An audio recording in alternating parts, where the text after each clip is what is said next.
Pinagpalang araw po sa bawat isa sa atin. Ako po si Brother Erwin Sagala. Nakatira po ako sa Tayabas. Ang akin pong task ngayong araw na ito ay magbigay po ng short testimony pagdating po sa journey of my faith, sa paglakad po natin bilang tagasunod po ng ating Panginoong Hesus. Ako po'y nakakilala sa bansang Taiwan way back 2010. At doon ko po na-encounter ang aking kaibigan. Siyang nag-share sa akin ng buhay at pagliligtas ng ating Panginoong Hesus. Isa rin po ako sa recipient ng kanyang common grace, ng kanyang grasya, ng kanyang awa, ng kanyang habag. At tunay po na ang Diyos po'y napakabuti sa katulad natin, katulad ko na parang wala nang pupuntahan, wala nang direksyon ang aking buhay. Subalit sa biyaya po ng ating Panginoon ay binigyan niya po ng chance na makilala ang ating Panginoong Hesus. Ganon din ang ating Diyos Ama at ang Banal na Espiritu Santo. So, bali masasabi ko po na sa kanyang awa lamang at habag, nabigyan tayo ng pagkakataon na magsisi sa mga kamalian, kasalanan. At ako po'y under process pa rin bilang isang Kristiyano, under sanctification. At binibigyan ng pagkakataon na magbagong loob ayon sa kanyang biyaya at ayon sa pananampalataya po na pinagkakalob po sa atin. So, salamat po sa aking kapatid kay Brother Dennis, bansang Taiwan, na pinaunawa niya kung gaano kabuti ang ating Diyos sa mga Bible study. At karoon kami ng mga gatherings, mga fellowship. At doon pinaunawa, hindi man ganun unawa, pero hindi po tumigil ang aking pananampalataya at pagtitiwala, paglakad sa kanyang kautusan, sa kanyang batas, sa kanyang law. Hindi po ako perfect at marami rin po akong kailangang ayusin sa sarili ko. Subalit sa awa nga po at biyaya nga po ng ating Panginoon at yung chance na mabagong buhay ayon sa salita niya. So napakabuti po ng Diyos sapagkat ng salita po niya totoo at buhay. At nandun po yung pag-asa na nananaig sa puso, nananalaytay sa ating dugo. Ang pag-asang yun mula sa ating Diyos na buhay. Binabati ko po kayo sa inyong 7th year anniversary. Actually, si Sister Weng, nagkaroon kami ng kumustahan way back, I think, 5 months ago during that time. Pero ang totoo po niyan, kami po yung mga magkakakilala na po sa trade, sa school.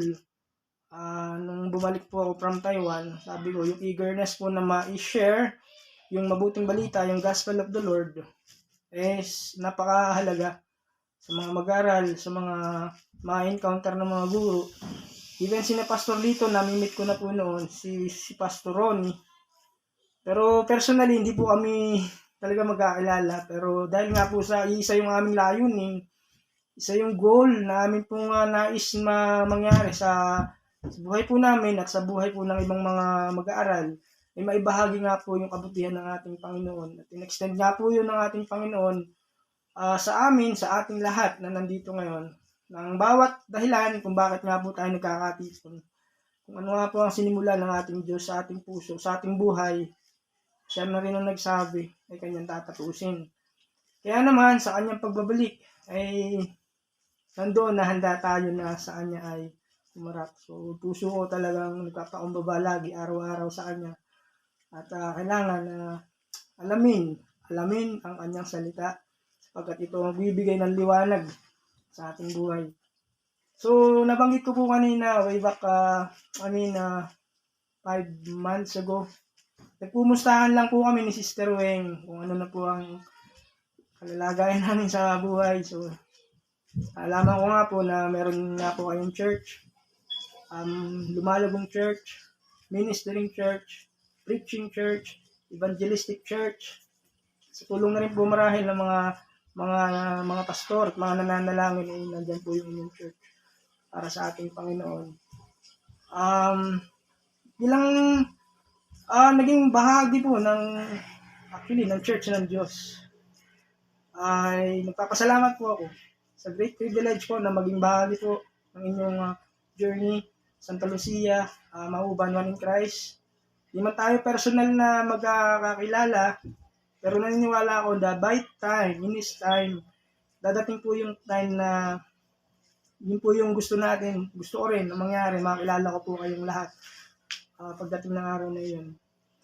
At yun po, talagang mabuti po ang Diyos. At sa mga ginagawa po natin, sabi nga po, hindi po ito mawawala ng kabuluhan kung lagi natin naririnig. As long as glorify the Lord, nais nating luwalhatiin ng ating Diyos. Whether we eat or we drink, ano man ang ginagawa natin sa buhay natin, nag-aaral man tayo, naghahanap buhay, bilang nanay, bilang tatay, bilang nangaral, o bilang nagbabahagi ng Word of God. So, yung puso natin, totally dinedevote natin sa Panginoon, binibigay natin sa Lord lahat. So, naniniwala tayo na tayo ay sasamahan ng ating Panginoon. So, sa ginagawa natin ng mga pag-share, o yung naging bahagi rin po, sa mga taga-bayan, sa kay Sister Weng, sa kanyang group, talagang sabi ko, it's a great privilege na ma-share po ang kabutihan ng ating Panginoon. Mga salita niya na hindi po natatapos na ako'y tumanggap lang.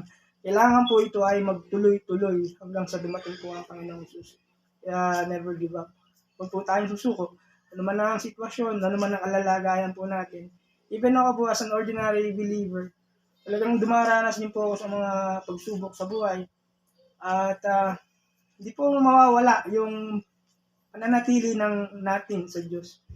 Sabi ko nga sa prayer ko, Lord, wag mo akong pabayaan o wag mo akong hayaang mawala sa inyo.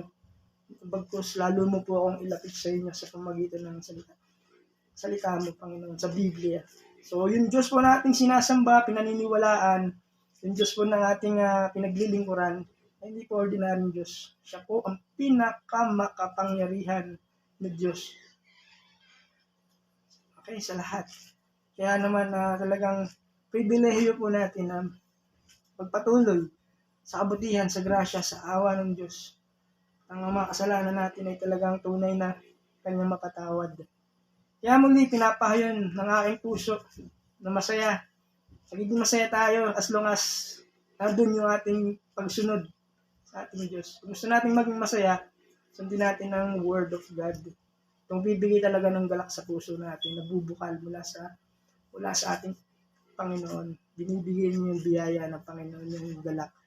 Kaya nagpapatuloy tayo, hindi tayo sumusuko sa buhay na ito. Kasi itong buhay na ito ay pansamantala lamang. Dadating ang panahon na ang Diyos ay babalik sa hindi natin inaasahang panahon. Kaya sabi nga, kailangan maging ready tayo individually. So, kaya salamat sa Panginoon sa kanya lahat talaga natin. Binabalik ang lahat ng papuri at salamat. Salamat sa Diyos Ama, sa Diyos Anak, sa Diyos Espiritu Santo. So, nawa pagpapala ng ating Diyos ay ating matanggap. Masaganang tanggapin nawa ng bawat isa nandito ngayon. Yung pamilya natin. So, hope to see you soon. God bless. Bye for now and see you. Bye.